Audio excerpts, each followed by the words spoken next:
Hey, is Wuthering Waves finally turning into the game it always wanted to be?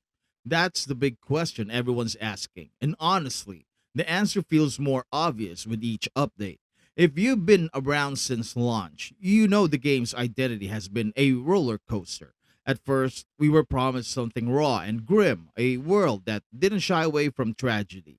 But on release, the atmosphere got brighter, happier, and strangely more colorful than anyone expected. It was like Wuthering Waves was trying too hard to chase the cheerful side of gaming, when what fans really wanted was the gritty, heavy-hitting narrative it first promised. Yo, welcome back to the channel. Kamusta po sa inyong lahat? Alrighty. Galbrena and Shui Yuan is hyped as the next dark and edged characters coming to the game, and that means your asteroids are going to be liberated. As we head closer to version 3.0, shouldn't you be saving more asteroids? Loot Bar offers up to 25% in discounts on Lunite subscriptions, battle passes, and Lunite top ups. Trusted with remarkable Trustpilot reviews, they deliver fast with a dedicated support team guiding you during the process.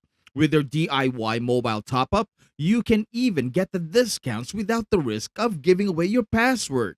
Hit my loot bar link in the description and save an extra 10% on your next Wuwa purchase. Because fast forward to now, and wow, what a shift! The game has clawed its way back to the darker, more emotional space that made everyone excited in the first place. Let's talk about how we got here. When 2.0 landed, the big changes in storytelling, voice acting, and character presentation were a revelation. The narrative overhaul was the turning point, and while it wasn't perfect, it laid the groundwork for what was coming. Ever since then, each patch has pushed boundaries in ways nobody expected. Characters have grown deeper, stories have become more layered, and the stakes have risen sky high. The dialogue feels sharper, the performances more heartfelt, and even the quietest scenes are loaded with tension and weight. What once felt like a flash experiment has now matured into a game unafraid to slow down, unafraid to dive into raw emotion, and unafraid to explore themes of loss, identity, and sacrifice. It's not just about big battles anymore, because it's also about making every interaction, every revelation, and every cutscene feel like part of a grander narrative tapestry. Just look at 2.6. I don't think anyone saw this patch delivering such an emotional gut punch.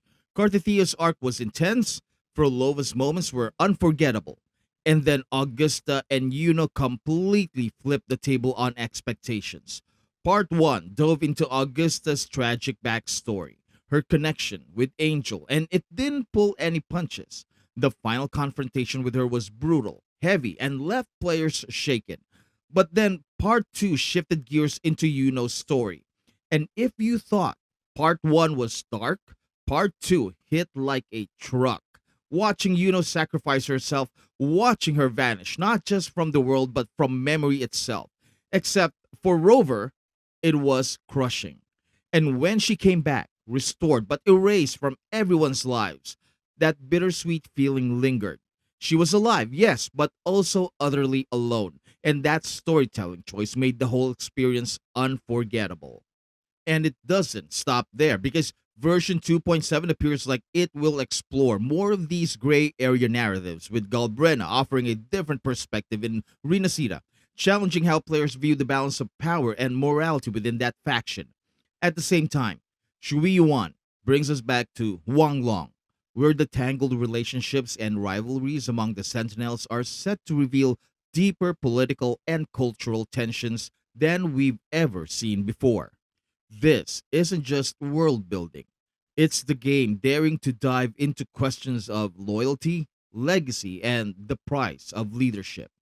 That's the kind of narrative depth people were begging for at launch. Instead of leaning on flashy visuals or endless combat encounters, the developers used silence, emotion, and tragedy to pull us in. That kind of detail shows how far Wuthering Waves has come as a storyteller. And this wasn't just another patch, it felt like a piece of art. And here's what blows my mind: The devs aren't relying on the cheap tricks so many other gotcha games lean on. Yes, there is power creep, but they've managed to make its effect minimal by balancing it with HP inflation. Instead of forcing players into massive raw power spikes, they've taken a different route with faster animations and AoE power creeping. On top of that, they've massively improved the storytelling and world building, introducing tragic backstories and even complex narratives that go beyond the typical friendship saves the day trope. These new complexities allow them to dive into more mature themes, questioning motives and blurring the lines between right and wrong, and making every new resonator feel alive, meaningful, and worth investing in. When you step into their storylines, you don't just get stats. You get heartbreak, hope, and history. That's rare, and it's exactly what makes the game stand out. So, is Wuthering Waves evolving into what it always wanted to be? Absolutely.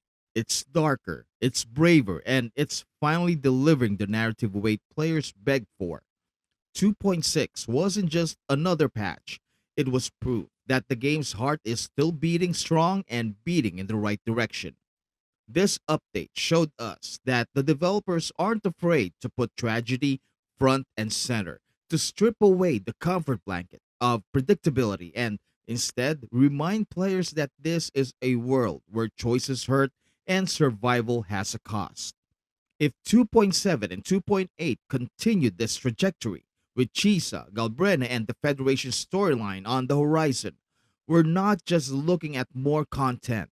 We're looking at the moment when Wuthering Waves cements itself as one of the few gacha games willing to carry the weight of its lore all the way through.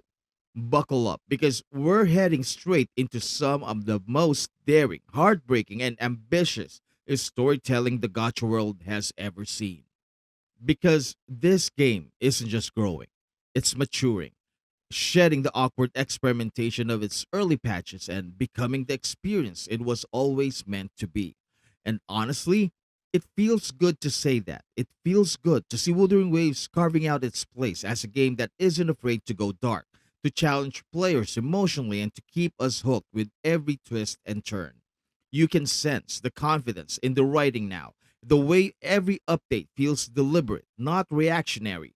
The world no longer feels like it's trying to figure out what it wants to be. It knows, and it's dragging us deeper into its twisted beauty. If you thought Wuthering Waves peaked early, well, think again. The best is still to come, and it's shaping up to be the kind of legacy that people will point back to years from now as the moment gotcha storytelling finally grew up. So, if this video resonated with you, please leave a like for amazing world building, subscribe for improved stories, and hit that bell for even better resonators. Thank you so much for watching. Maraming salamat po, and I will see you on my next video drop. Goodbye.